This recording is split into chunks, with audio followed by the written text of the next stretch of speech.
Araku tribal museum. అదేనండి అరకు గిరిజన museum. ఒక్కసారి ఇందులో అడుగుపెడితే మన పూర్వీకుల కాలంలోకి వెళ్ళిపోతాము. ఇది సుందరమైన అరకు లోయ మధ్యలో ఉంటుంది. ఈ మ్యూజియంలో మన పూర్వీకులు, అలాగే ఇక్కడ నివసించే గిరిజన ప్రజలు, వారి జీవన విధానాన్ని, సంస్కృతి, సాంప్రదాయాలు, కళలు, దుస్తులు, వారి జీవనశైలి ఎలా ఉంటుందో తెలిపే విధంగా ఏర్పాటు చేశారు. ఈ గిరిజన మ్యూజియం సందర్శించడానికి టికెట్ ఉంటుంది. టికెట్ ధర మనిషికి రూ. 40 తీసుకుంటారు. లోపలికి వస్తే ఇక్కడ ఒక గిరిజన వ్యక్తి చేతిలో పనిముట్లు పట్టుకొని ఏదో వ్యవసాయం చేస్తున్నట్టు ఒక థీమ్‌ని అట్రాక్షన్‌గా ఏర్పాటు చేశారు. ఇక్కడ మట్టితో తయారు చేసిన ఇంటి లాంటి నిర్మాణం ఉంది. లోపలికి వెళ్లి ఏముందో చూద్దాం. ఇక్కడ ఆ కాలంలో గిరిజనులు వ్యవసాయం చేయటం కోసం ఉపయోగించిన పనిముట్లను ఇక్కడ ఉంచారు. నాగలి, గొడ్డలి, కొడవలి, తాళ్ళు ఇలా రకరకాల పనిముట్లను ఉంచారు. వీటిలో మీరు వేటినైనా చూస్తే కామెంట్ చేయండి. ఇప్పుడు ఇవి చాలా అరుదుగా కనిపిస్తున్నాయి. ఇప్పుడు దున్నటానికి ట్రాక్టర్ వచ్చేసింది. రకరకాల మిషన్లను వ్యవసాయం కోసం ఉపయోగిస్తున్నారు. కానీ అప్పట్లో పనిముట్ల ఆధారంగానే వ్యవసాయం చేసేవాళ్ళు.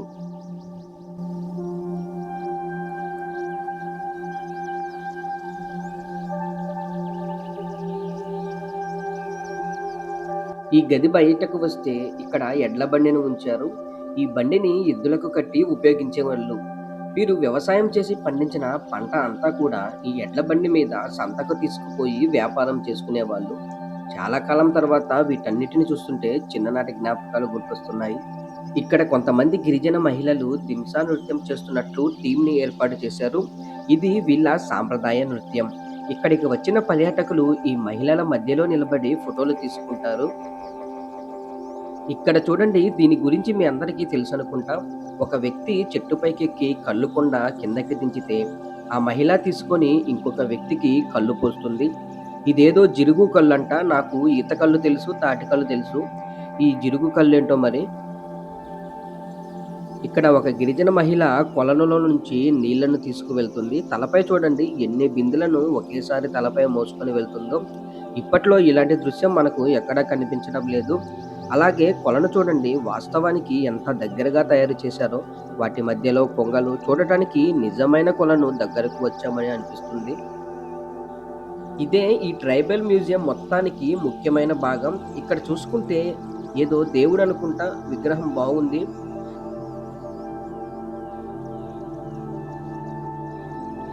సో ఇప్పుడు లోపలికి వెళ్దాం. లోపలికి వస్తే ఇక్కడ కొన్ని రకాల థీమ్స్‌ని ఏర్పాటు చేశారు ఫోటోలు దిగటానికి.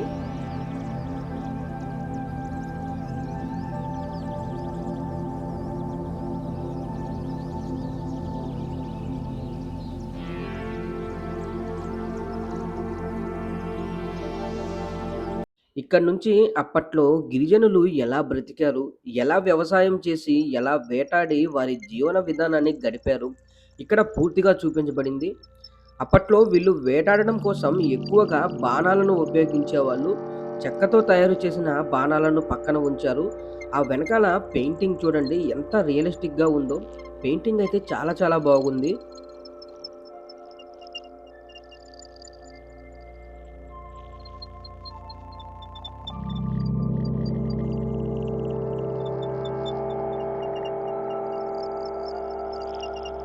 అడవి దున్న కొమ్ములంట. ఇవి నిజమైనవి అనుకుంటాను. చూడటానికి నిజమైనవిలానే కనిపిస్తుంది. ఇక్కడ వీళ్ళకు వేట దొరికింది. ఏదో జంతువుని చంపి ఆ కర్రకు మధ్యలో కట్టుకొని ఆనందంతో డప్పులు కొట్టుకుంటూ వాళ్ళ ఇంటికి వెళ్తున్నారు. అక్కడ మగవాళ్ళు అడవికి వెళ్లి వేటాడి ఏదైనా తీసుకొని వస్తే వండటానికి ఇక్కడ మహిళలు ఆ వంటకు కావలసిన వాటిని తయారు చేస్తున్నారు. ఇప్పట్లో మిక్సీలు ఉండేవి మరి. అప్పట్లో ఇలాంటి రోకలను ఉపయోగించి ఆహార పదార్థాలను దంచేవారు. అలాగే ఇక్కడ వాళ్ళు వాడిన వస్తువుల పేర్లను కూడా డిస్‌ప్లే చేశారు. అప్పట్లో వీళ్ళు జీవించడానికి ఇంకొక ముఖ్యమైన పని చేపలు పట్టడం. ఇక్కడ చూస్తే జాలర్లు చేపలు పట్టటానికి వాళ్ళు ఉపయోగించిన వలలను ఉంచారు. అలాగే పట్టిన చేపలను వెనకాల తగిలించుకున్న బుట్టలో వేసుకొని సంతకి తీసుకుపోయి అమ్ముకునేవాళ్ళు. అప్పట్లో ఇంటికి ఎదురుగా ఆరుబయట చాలా స్థలం ఉండేది. అక్కడ ఇలాంటి చిన్న పాకలు వేసుకొని అందులోనే వంట చేసుకునేవాళ్ళు. ఆ కాలంలో వంటకు ఉపయోగించిన కొన్ని రకాల వస్తువులను ఇక్కడ ఉంచారు. జల్లెడ, విత్తనాల బుట్ట, చాట ఇంకా చాలా ఉన్నాయి. ఆ ఇల్లు చూడండి ఎంత రియలిస్టిక్‌గా కట్టారో. ఇక్కడ దేవుడికి పూజ చేస్తున్నట్లు కనిపిస్తుంది. అక్కడ మహిళ ఇంటి లోపల కూర్చొని తలంటుకొని దేవుడికి పూజ చేస్తుంది. బయట ఈ వ్యక్తి అప్పుడే ఉదయిస్తున్న సూర్యుడికి నమస్కారం చేస్తున్నట్టున్నాడు. ఇక్కడ ఆ కాలంలో వాడిన రకరకాల ఇంటి వస్తువులను ఉంచారు. ఇవన్నీ కూడా చేతితో తయారు చేసిన వస్తువులు. వంట చేయటానికి ఉపయోగించిన చెక్క గరిటెలు, చెంబు, చాట అసలు వాళ్ళ జీవిత విధానం ఎలా ఉంటుందో చాలా క్లియర్‌గా చూపించారు. ఇక్కడ చూడండి ఏదో పండగ వచ్చినట్లుంది. ఆ పెద్దాయన ఇంటికి మామిడి తోరణాలు కడుతున్నాడు. అలాగే ఆవిడ అక్కడ ఏదో వంటకం చేస్తుంటే, ఇంకో పక్కన వాళ్ళ పిల్లాడు దాన్ని తినటానికి ఎదురు చూస్తున్నట్లు ఉంది. ఇక్కడ ఆదివాసీ దేవాలయం ఉంది. అప్పట్లో వాళ్ళు పూజించిన ఆ దేవాలయం ఎలా ఉంటుందో చూడండి.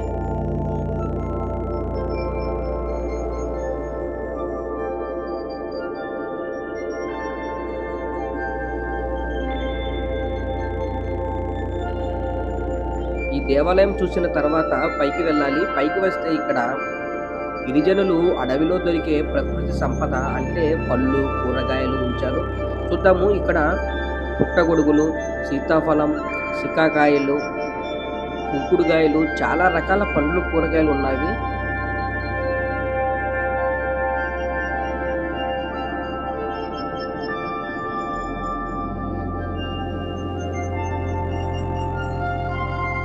ఇక్కడ చూడండి అడవిలో దొరికే పళ్ళను, కూరగాయలు, రకరకాల మసాలా దినుసులను తీసుకొని వచ్చి సంతలో ఇలా అమ్ముకుంటారు.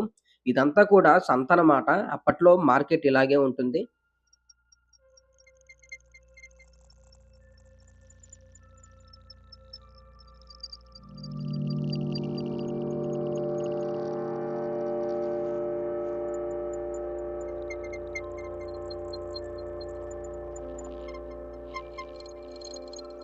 ఇక్కడ వివాహం జరుగుతున్నట్లుంది. ఆ వివాహం జరిగే ప్రదేశం చూడండి ఎంత అందంగా అలంకరించుకున్నారో.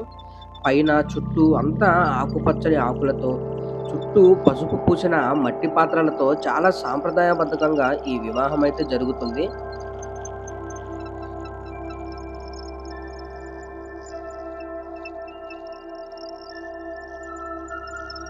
ఈ ట్రైబల్ మ్యూజియంలోనే వచ్చిన పర్యాటకులను ఆకర్షించేందుకు ఇక్కడ వాటర్ బోర్డ్, స్కై సైకిల్ అందుబాటులో ఉంటుంది. అలాగే చిన్నపిల్లలు ఆడుకోవటానికి ఆట స్థలం కూడా ఉంది. కొంచెం సేపు కుటుంబంతో కలిసి ఇక్కడికి వచ్చి పిల్లలతో సరదాగా ఆడుకొని అలా మన పూర్వీకుల జ్ఞాపకాలను తలుచుకొని మన చిన్ననాటి జ్ఞాపకాలను గుర్తు చేసుకొని ఆహ్లాదకరంగా సమయాన్ని గడపటానికి ఈ ట్రైబల్ మ్యూజియం ఒక చక్కటి ప్రదేశం. మీరు అరకు వచ్చినప్పుడు ఇక్కడికి తప్పకుండా రండి. సో ఇది ఫ్రెండ్స్ అరకు ట్రైబల్ మ్యూజియం. ఈ వీడియో నచ్చితే లైక్ చేయండి. ఇంకొక మంచి వీడియోతో మళ్ళీ కలుద్దాం.